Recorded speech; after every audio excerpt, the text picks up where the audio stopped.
Distinguished participants and colleagues, it is my great honor to welcome you all to the introductory workshop on KSP and EIPP. As part of the KSP Dissemination Conference, this event follows the main session held earlier this morning and is conducted entirely online, connecting participants from across the globe in real time. My name is Hyunji Sung, Research Associate at the KDI Center for International Development, and I am pleased to be your moderator today.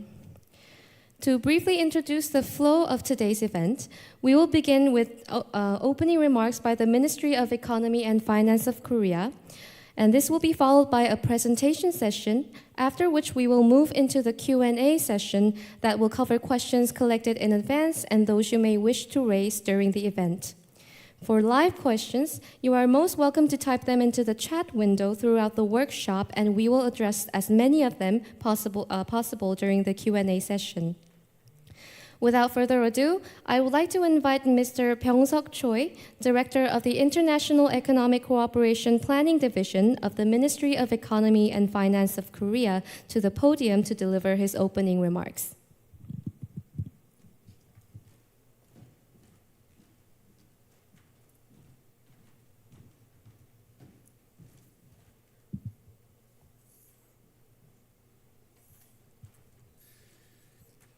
Good afternoon, everyone. I'm Byung-seok Choi, Director for International Economic Cooperation Strategy at the Ministry of Economy and Finance of the Republic of Korea. It's a great pleasure to welcome all of you to today's introductory workshop on the Knowledge Sharing Program and the Economic Innovation Partnership Program. I'm especially glad to meet officials from potential partner countries and ministries who are joining us to explore new opportunities for cooperation with Korea. Since its launch in 2004, the Korean government has implemented the Knowledge Sharing Program, or KSP, to support the development efforts of our partner countries and to strengthen economic cooperation between us. Over the past 21 years, we've completed 760 projects across 102 countries, offering tailored policy recommendations on more than 1,800 topics. These were developed through in-depth consultations that reflected each partner country's unique needs and priorities. The KSP has served as a valuable platform for knowledge sharing and mutual learning, drawing upon Korea's rich experience in effective governance, public-private partnership-driven industrial development, and the establishment of digital and green infrastructure throughout our economic growth journey. With this initiative, we aim to give our partners an opportunity to learn from Korea's policy experiences, compare policy directions in key sectors, and adapt practical insights to their own policy-making processes. Beyond policy dialogue, the KSP also serves as a bridge to tangible economic cooperation, helping partner countries connect with Korean government initiatives, projects supported by international organizations, and private sector investors or technology providers, so that shared policy visions can lead to real, on-the-ground results. In addition to the KSP, we've been implementing the Economic Innovation Partnership Program, or EIPP, since 2020. This program focuses on countries with high potential for economic cooperation. The EIPP builds upon the KSP framework, providing more targeted and practical support, from policy consultations on large-scale infrastructure projects to the planning and implementation of pilot projects. And looking ahead, the Ministry of Economy and Finance is committed to expanding the reach of both the KSP and EIPP by exploring new areas of collaboration, such as digital transformation, green growth, and infrastructure development. Today's workshop will introduce the concepts and the roles of the KSP and EIPP as knowledge-based cooperation frameworks and highlight key outcomes that show how policy consultations under these programs can grow into lasting and practical partnerships. We will also share guidance on the KSP application process to encourage new project proposals from interested partner ministries. I hope today's session will help you gain a deeper learning understanding of the KSP and EIPP and inspire new opportunities for collaboration in the future. The Ministry of Economy and Finance looks forward to continuing close collaboration with your countries to promote mutual growth and stronger economic partnerships. Thank you once again for taking the time to joining us today, especially amid your busy schedules. Thank you.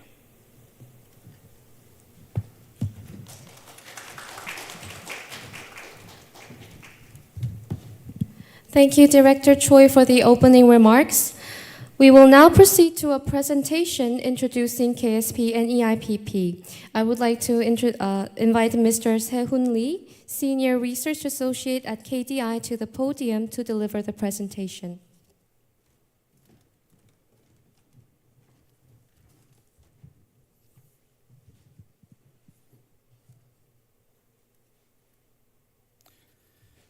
Okay, good morning, good afternoon, and good evening. I'm Se-Hoon Lee, a Senior Research Associate at the Center for International Development of KDI. And first of all, I would like to thank you for joining this introductory workshop on the KSP and EIPP. And today, I'm honored to present an overview of the KSP and EIPP, along with the guidance on how to participate in this program. And after that, our colleagues will also address the FAQ and Q&A session at the end. So let us begin with some backgrounds of the KSP. Okay, so as you may know, that Korea's economic transformation was driven by strategic policies combined with remarkable innovation across the private sectors. Based on this development experience, the Korean government launched a knowledge-sharing program in 2004 as a platform to enhance the policy dialogue and promote the economic cooperation with partner countries around the world. And since its inception, the KSP has expanded its partnership network to more than 100 countries over the past 2 decades and has established itself as Korea's representative knowledge-sharing initiative.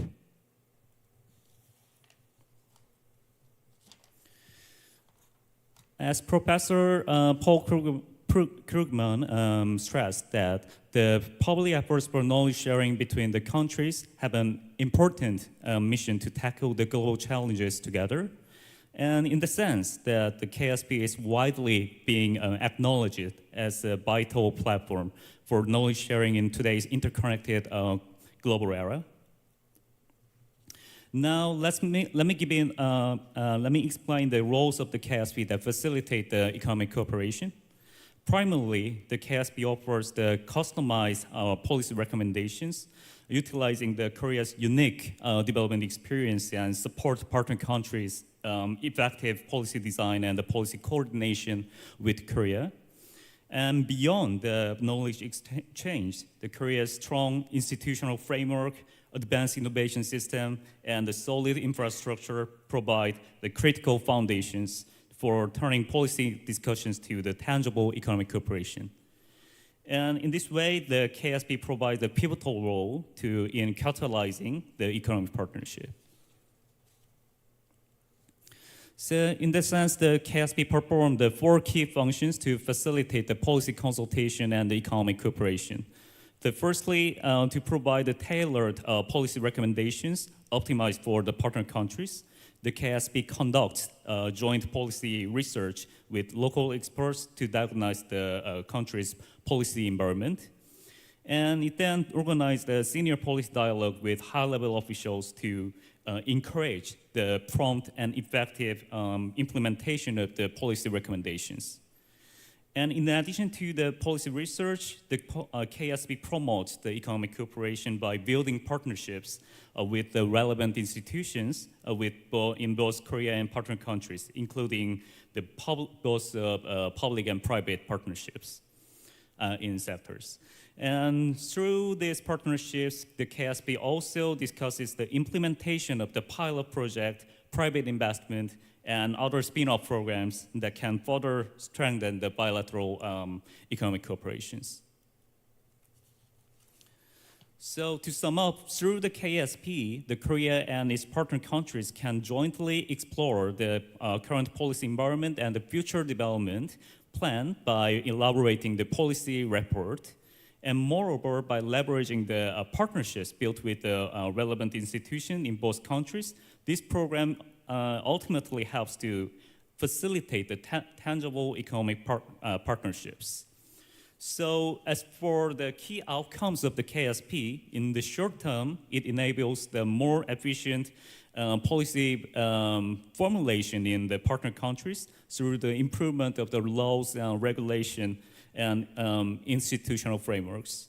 And furthermore, to ensure the effective implementation of the policy recommendations, the KSP supports the establishment of the partnership with the relevant Korean institutions and explores the linkage with the Korea's development loan and grant project, and also promotes the investment cooperation between the private sector, private enterprises from these two countries. Now, let me briefly introduce some key achievements of the KSP. So in terms of the policy formulation and coordination, the Korea and Australia work together on the critical technology and the digital economy strategies. And this project identified the key technology for the standardization and built a framework for the joint cooperation in digital and critical technology sectors. And we also have another example of the Indonesia KSP, which contributes to the establishment of the mid to long-term strategic goals and roadmaps for the InnoBeach certification in Indonesia. And next, for a follow-up project with Kenya, led to a development of the master plan for the Konja Digital Middle City. And it was later linked to a follow-up development loan project and an extended cooperation program covering smart farm and the renewable energy. So it expanded the scope of the cooperation. And finally, in terms of the economic partnership, the KSP supported the Paris shipbuilding modernization, facilitating the Hyundai heavy industries joint production of the naval vessel, 10 naval vessels, which is the largest defense shipbuilding deal between the Latin America and Korea. Okay, and for the project timeline, the KSP project typically unfolds over a 1-year period and is divided into 4 major stages, consisting of the launching seminar, in-depth studies, policy practitioners workshop, and the final reporting seminar. And after completing all the project stages, we'll publish a policy consultation report, and it'll be delivered to our partner countries, and it will be also uploaded on the KSP website. And so let me go into more details about each stages.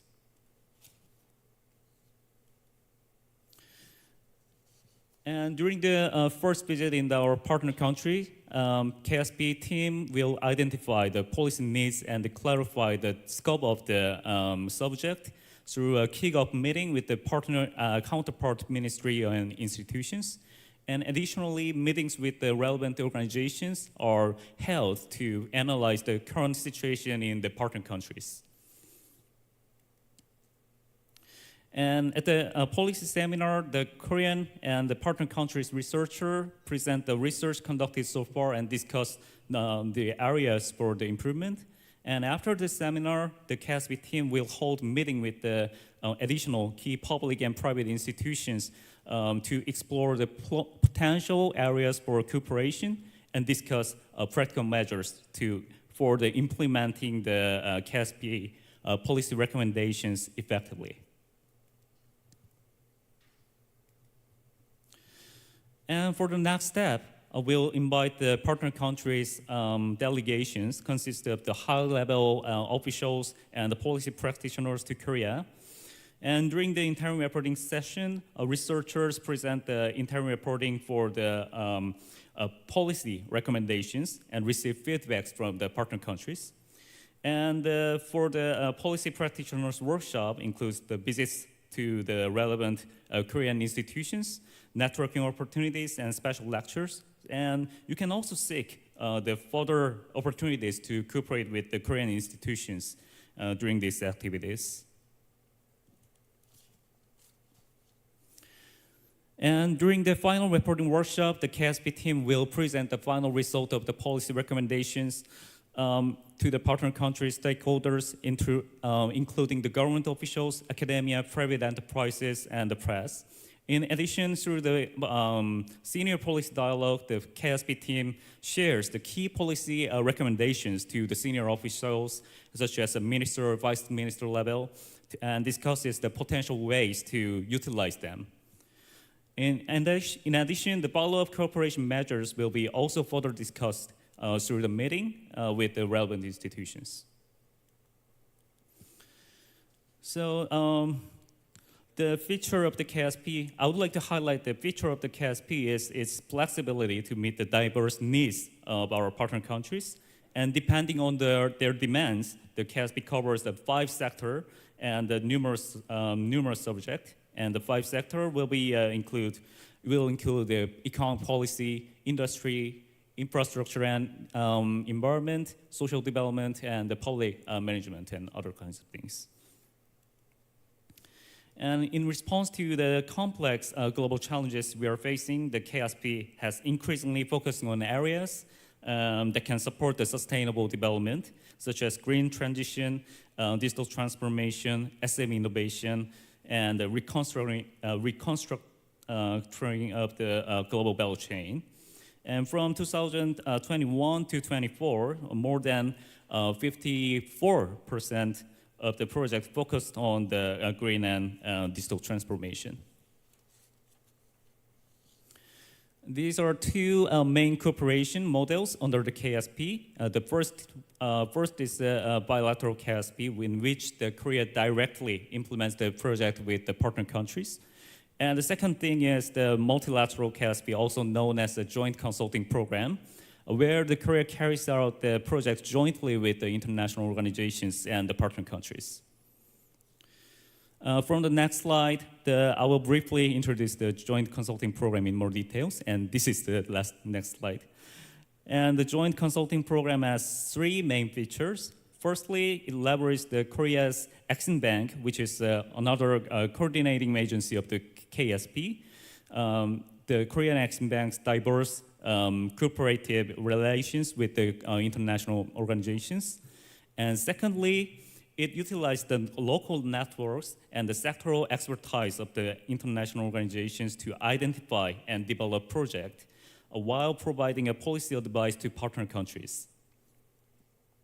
Lastly, the program has strong potential for linkage with the future development programs and for expansion into the follow-up project led by Korean Exim Bank or international organizations.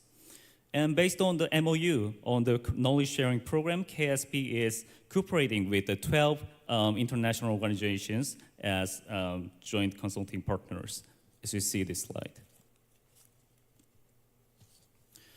And as of 2024, a total of 179 joint consulting projects have been completed, and on average, around 10 to 15 projects are carried out each year under this program.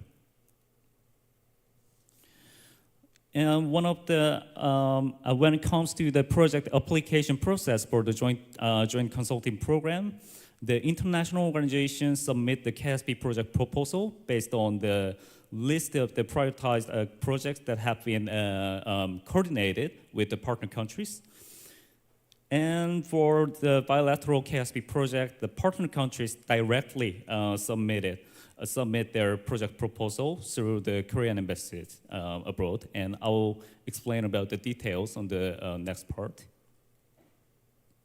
And the role of the international organizations in the joint consulting program is essential for the success of this program.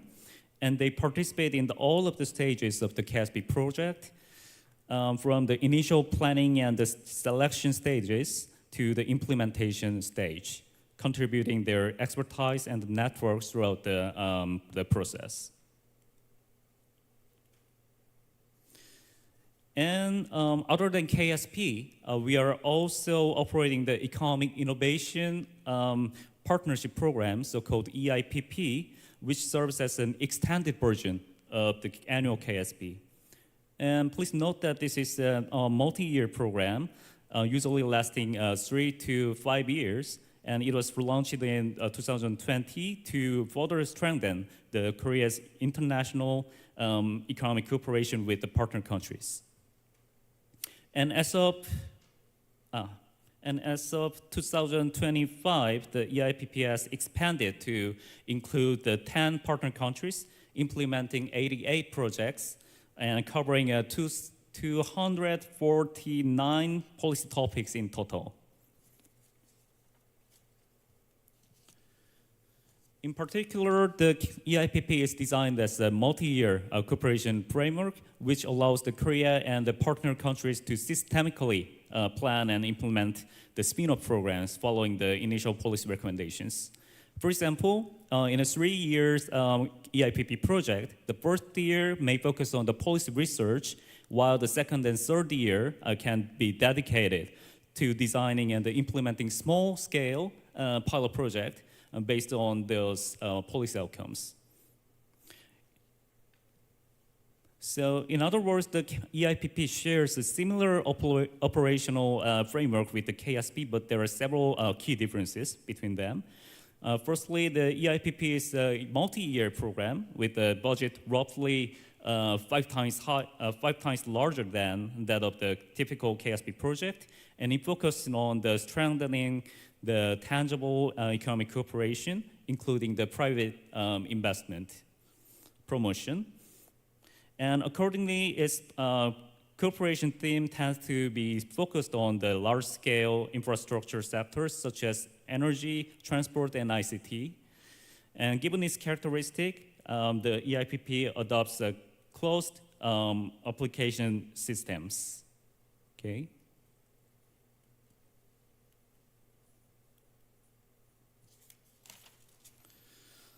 So let's proceed to the application procedure. And the application process differs between the ODA and non-ODA country projects. And in this slide, I'll firstly cover the process of the ODA countries. And then in the following slide, I'll explain the process for the non-ODA countries. And for non-ODA country projects, it takes about 2 years from the project submission to the actual implementation due to the Korea government's approval regulations. So when the project proposal is prepared, the partner country's institution shall submit it to your designated ODA coordinating ministry.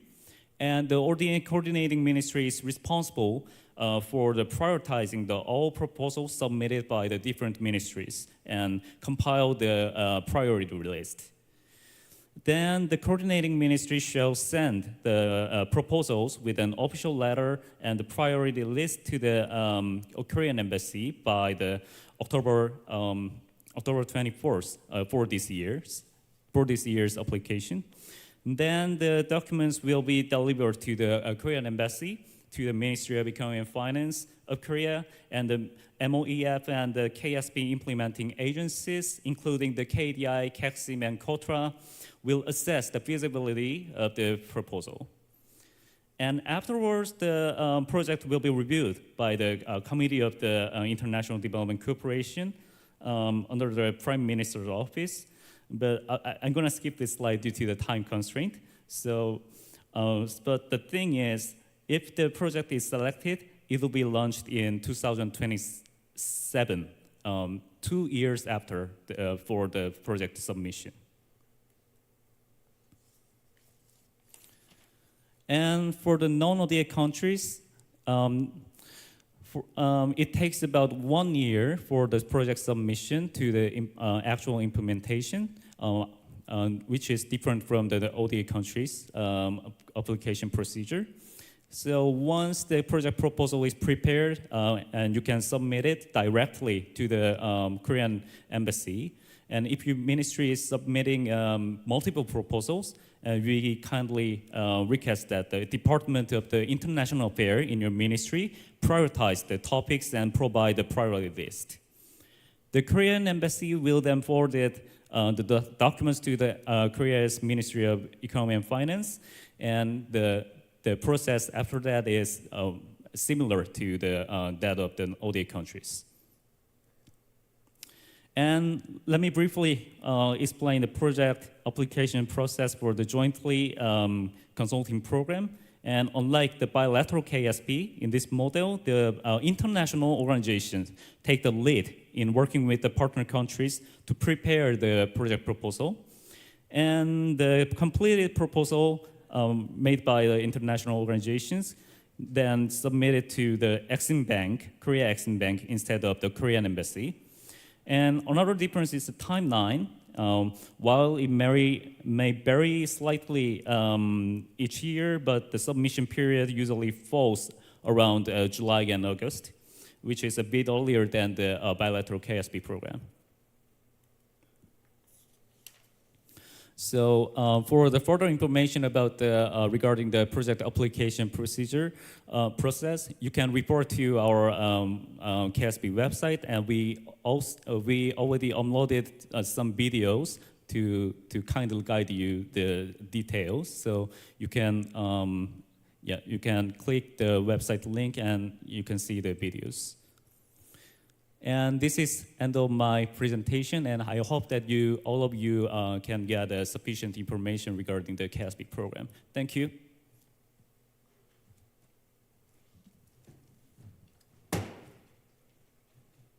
Thank you very much, Mr. Sehun Lee, for the informative presentation. We will now proceed to the Q&A session. So for this part, we will have our colleagues from KDI and Korea Exim Bank on stage to respond to questions according to their areas of expertise. To introduce those with us, starting from my right side, we have Ms. Tae-in Choi, Head of Policy Consultation Team 1 at KDI. Mr. Sehun Lee, Senior Research Associate at KDI, who just delivered the presentation. Mr. Youngjin Cho, Senior Loan Officer of the KSP team at Korea Exim Bank, who will mainly address questions related to KSP joint consulting.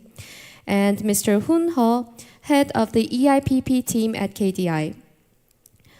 We will begin with covering some of the most frequently asked questions and the questions that were submitted in advance. And then we will take a selection of live questions from the chat. So please feel free to submitting your questions in the YouTube chat window from now on. So to begin, we've collected some questions in advance through the pre-registration form, and we'll address some of these questions along with the ones that are most commonly raised.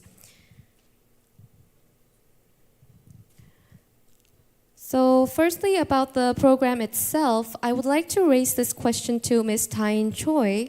What kind of projects are eligible for KSP? Does KSP provide financial or equipment assistance? Ms. Choi, over to you. Thank you very much, Ms. Song. That's very common but very important question. So the main focus of the KSP is to conduct joint research with partner countries to facilitate knowledge exchange and provide political and technical recommendations. And these recommendations are delivered through the policy consultation reports. So please keep in mind that KSP does not offer financial aid like grants or loans, and it does not supply fixed assets like equipment as well.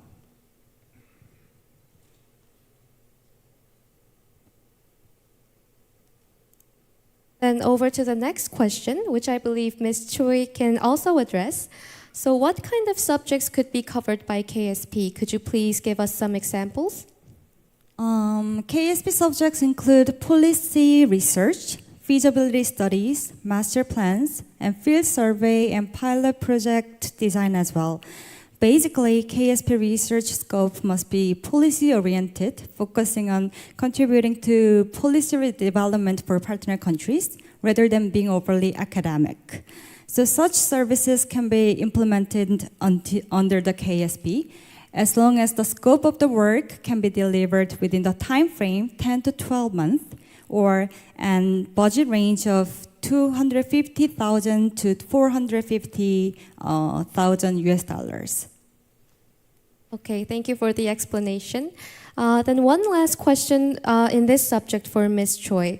Besides the regular KSP track, there are also the fast track and multiple year KSPs. Could you tell us what kinds of projects would be suitable for each type? Okay, so let me briefly explain fast track modality and multiple year KSP. So the fast track modality is designed to support immediate response and recovery efforts and timely implementation of key government-led initiatives and diplomatic agendas agreed upon at high-level meeting or expedited economic cooperation. So when you apply for a fast track KSP, please demonstrate 3 items on the application form. So first, the project's urgency in terms of socio-economic resilience, and second, its potential to strengthen diplomatic and economic cooperation, and third, its alignment with key government-led initiative. And on the other hand, the multiple-year KSP, we can call it KSP Plus. It is designed to support areas where continued engagement can generate significant benefits. So if a project is expected to have only a limited impact within a single year, it may be supported as a 2 or 3 year multi-year program. So when you apply for a multiple year KSP, which is KSP Plus, it is recommended to include detailed implementation plans with clearly defined timelines in the application form. Thank you very much, Ms. Choi. Next, we have a question on multilateral joint consulting KSP, which was briefly introduced during the presentation. I'd like to pass this question to Mr. Youngjin Jo from Exim Bank. So what role do international organizations play in multilateral KSP projects? Yes, thank you for the question. So international organizations, IOs, play a crucial role in developing multilateral KSP projects. IOs can utilize its field offices and regional expertise to better understand partner countries' development needs. During the project implementation phase, IOs recommend local experts through its local networks and enhance the quality of project outputs through IO officers' feedback on interim and final reports. And lastly, IOs can identify follow-up projects which can be funded by IO's own funding tools, such as Korea Trust Fund or co-financing. Thank you for the detailed answer, Mr. Jo. I believe our audiences would have similar curiosities about EIPP as well.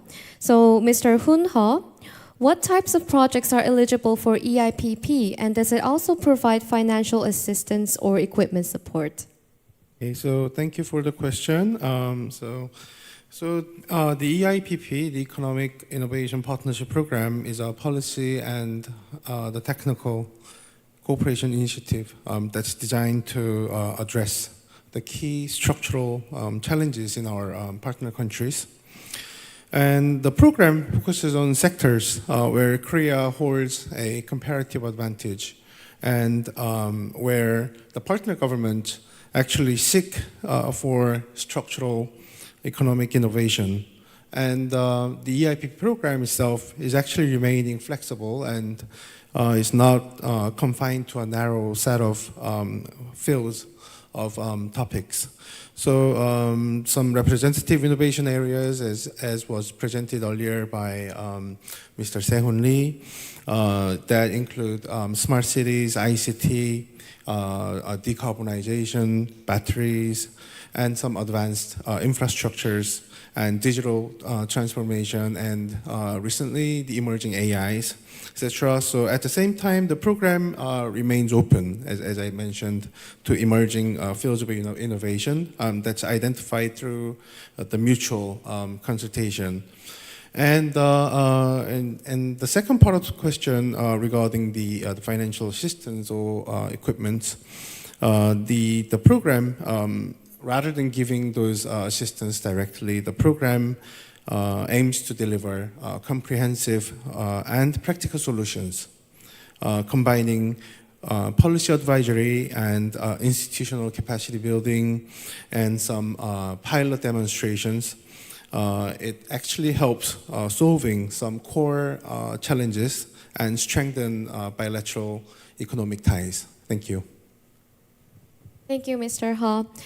So from your explanation, I can see that there are both similarities and differences between KSP and EIPP. So moving on to the next question, I think this is what we also often receive. Who are eligible KSP and EIPP partner institutions? Ms. Tae-in Choi, could you please tell us a bit about that? Yes. Since KSP and EIPP are G2G program, which is government-to-government program, so public bodies such as ministries or government agencies are eligible partner institution. So they are responsible for developing or applying for the project proposal and later implementing KSP with its Korean counterparts. And on the other hand, any non-ministerial public bodies, such as publicly funded institutions, including national universities or national research institutes, are not eligible to apply for KSP independently. However, they may participate in the program only when the supervising ministry designated them as a project participant and submitted its proposal on their behalf. Okay, thank you very much for clarifying that, Ms. Choi. Let us move on to the more practical aspects of KSP and EIPP. I believe a lot of audiences would be curious about the cost mechanism of KSP and EIPP. I'd like to invite Mr. Sehun Lee to respond to this question. If financial assistance is not involved, how is the budget for the project dispersed? Okay, as Hyun Ji-sung mentioned, this question is very practical, but it's very important questions because whenever I have a meeting with the officials from the partner countries, they always ask the financial things for the KSP. So I would like to make it clear. So please note that the KSP and EIPP is generally knowledge-based program, which based on the policy research. So in that sense, the KSP and EIPP's project budget is mainly consists of the remuneration of the Korean and the local expert, travel expenses, including the airfare, accommodation, and insurance, and the publications fee for the KSP policy brief, which are considered the indirect cost related to the policy consultation activities. So, but the cost-sharing arrangement may vary between the project implemented with the ODA and the non-ODA partner countries. So for ODA countries, ODA recipient countries, the Korean government fully covers the project cost, which includes the experts fee, travel and workshop hosting expenses, and etc. And we welcome in-kind contributions by the partner countries, such as the provision of venues, staffs, and translation and transportation for the Korean delegations when we visit to the partner countries. But in contrast, for the advanced and the emerging economic countries that are non-ODA recipient countries, the Korean government usually shares the cost of the program with the partner countries. And the partner country might additionally cover the local consultant fee or other travel expenses, including the airfare accommodation. But the method for the cost sharing will be specified through the mutual agreement and preliminary discussions. Thank you for the clear explanation, Mr. Lee. That gives us a clear understanding of how the cost-sharing arrangements work. Then again to you, Mr. Lee. On submitting the proposals, I think this is another question we quite often get.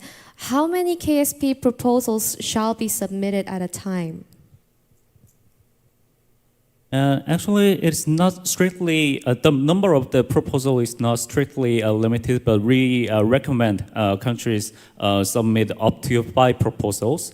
And for ODA recipient countries, as I mentioned in my presentation, we expect the ordinary coordinating institutions to make the selection based on national priorities. And for the non-ODA countries, we recognize the absence of the designated coordinating ministry. So if we receive more proposals than the recommended numbers, we'll assess the priority based on your government and your ministry's policy priorities.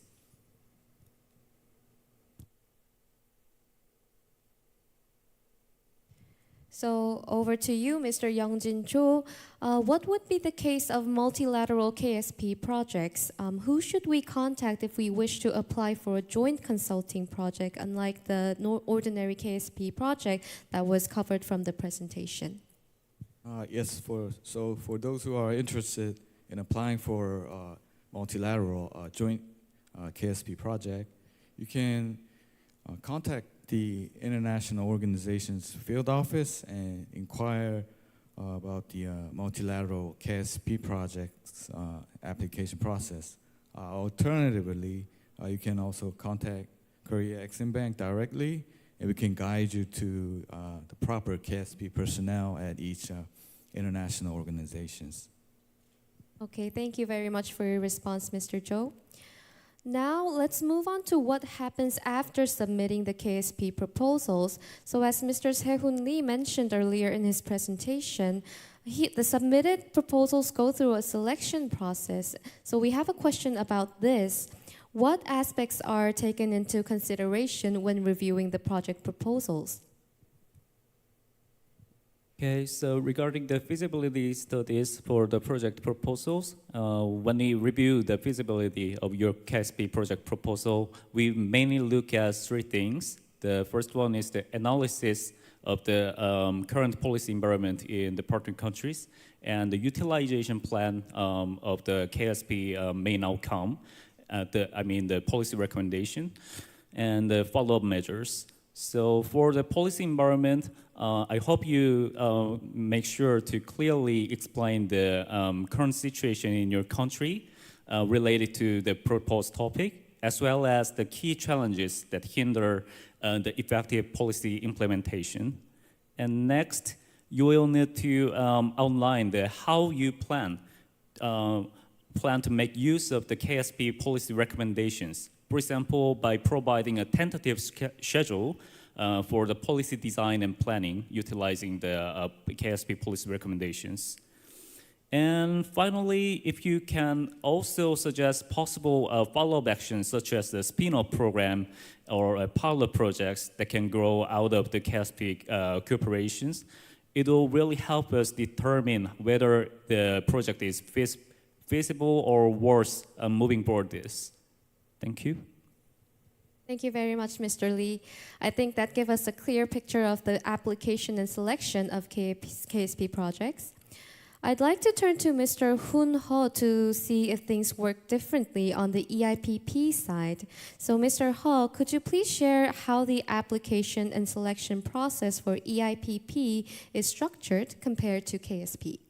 Okay, thank you. I think it's a very good question and a very important one. So basically, KSP operates through the open call basis for the applications of the program, whereas for the EIPP, it's not on an open call basis, but rather the Ministry of Economy and Finance and the coordinating agencies such as KDI, Exim Bank, KIND, and KOTRA jointly seek for the projects that have some promising large-scale infrastructure and economic cooperation potentials.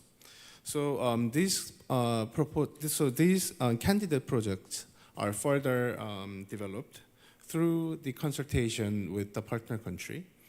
That's leading to the selection of the final candidate projects when the Korea and the partner country reaches an agreement for carrying out and implementing the project. So I'd like to mention that, so if there is any relevant demand, the partner countries may initiate the preliminary discussion with the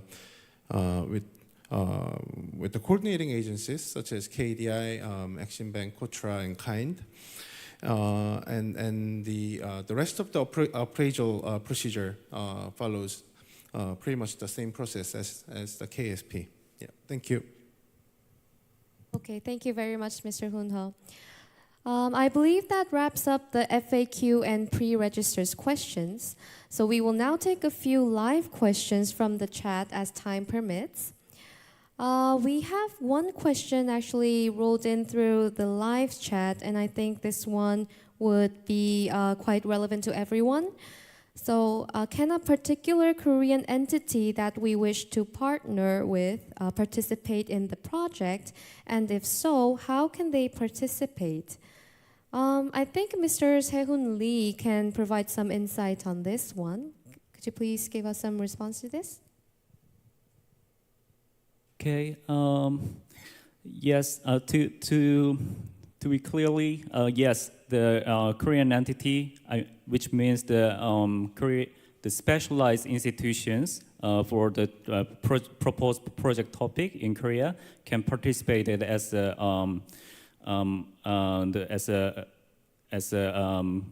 corporate as a partner institution with the KSP, so they can participate as a researcher and also the implementing agencies. So, for example, when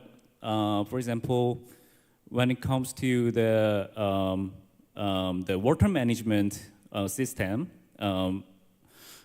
maybe there are some engineering companies and other public institutions, and we and KDI, KEXIM, and KOTRA as coordinating institutions for the KSP can contact them, and we can discuss the collaborations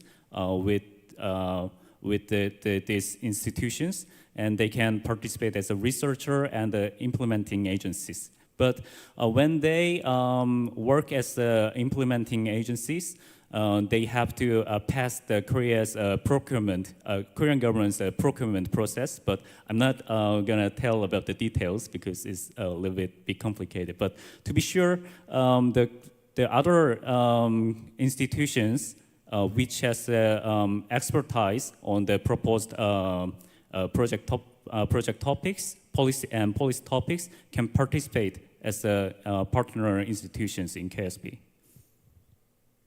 Okay, thank you very much. That was great to know. I have another specific question that seems important that reads, can I ask how many proposals are approved? So may I also ask Mr. Sehun Lee for your response to this question? Okay, annually, usually we received around 300 to the 400 project proposals in a year. And through the feasibility study, we only select about 50 project proposals to be implemented as an annual KSP program. So I can say that the selection rate is around 10 or 15% annually. Thank you. Okay, thank you very much for your response. If we don't have any more live questions, I think due to the time limit, I'm afraid we'll have to conclude the Q&A session here. So I'd like to thank everyone who actively participated in the Q&A. And although we couldn't cover all of your questions today, please feel free to reach out to us anytime through our website or your focal point if you have any, or the Embassy of Korea in your country. So with this, we will bring the open session to a close. So to make an announcement about the next stages, after a 20-minute break, we will proceed with the pre-arranged one-on-one consultation session starting from 3:20 p.m. Korea time. So participants scheduled for these sessions are kindly asked to join their designated virtual rooms in accordance with the prior arrangements.